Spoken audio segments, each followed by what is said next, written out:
আপনারা যারা ফোনের কিবোর্ডটা ব্যবহার করেন তাদের দেখবেন একটা সমস্যা হয় যে আপনাদের এই কিবোর্ডের মধ্যে অনেক রকম ল্যাঙ্গুয়েজ অ্যাড করা আছে, যেমন ইংলিশ আছে, বাংলা আছে, আরও অনেক রকম কিন্তু বাংলা বা অনেক রকম ভাষা কিন্তু আপনারা অ্যাড করছেন। কিন্তু দেখতে পাবেন যে এখানে চেঞ্জ করার অপশানটা নেই। মানে চেঞ্জ করতে গেলে কী করতে হবে, একদম নিচে গিয়ে দেখুন শো করছে ছোট্ট পাড়া যে কিবোর্ডটা, সেই জায়গায় এইভাবে ক্লিক করে নিয়ে এবারে আমরা এটাকে চেঞ্জ করতে পারি। ইংলিশ করলাম, আবারও এখানে ক্লিক করে বাংলা করলাম, আবার এভাবে আমরা যে কোনো আর কি কিবোর্ড আমরা চেঞ্জ করতে পারি। মানে একদম কিন্তু চেঞ্জ করার অপশানটা খুবই নর্মাল, যেটা আমাদের কিন্তু পছন্দ নয়। আমরা চাইবো কি কুইক আর কি চেঞ্জ করব, মানে খুব সহজেই এই কিবোর্ডের ল্যাঙ্গুয়েজটা আমরা চেঞ্জ করে ফেলবো।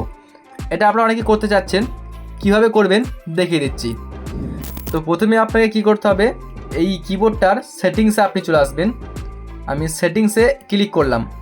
এটা পার্সোনালি আমার প্রবলেম হচ্ছিল, আমি এর জন্য ভিডিওটা শ্যুট করছি। হতে পারে আপনাদের অনেকেরই এই প্রবলেমটা হচ্ছে, আপনারা সলভ করতে পারবেন।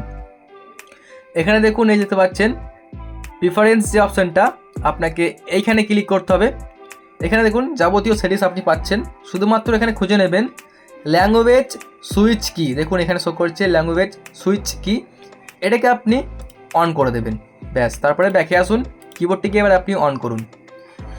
অন করার পরে দেখুন এখানে চলে এসছে পৃথিবী যে অপশানটা দেখতে পাচ্ছেন, এইখানে জাস্ট এখানেই ক্লিক করবো আমরা। এই যে বাংলা, ইংরাজি, আবারও বাংলা, আবারও ইংরাজি, এভাবে কিন্তু আমরা এই জায়গায় ক্লিক করে করে চেঞ্জ করতে পারবো। তাহলে কি আমাদের এই জায়গায় ক্লিক করার পরে আর আমাদের কিবোর্ড এভাবে সিলেক্ট করতে হবে না, জাস্ট এখানে ক্লিক করলেই কিন্তু এই যে চেঞ্জ হয়ে গেল।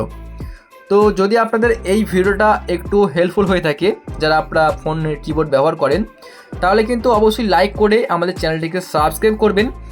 আর এই ভিডিওটা অবশ্যই শেয়ার করুন আপনাদের বন্ধুবান্ধবকে, তারা যেন এটা দেখে এই কাজগুলো শিখতে পারে। ভিডিওটি দেখার জন্য আপনাদের অনেক অনেক ধন্যবাদ।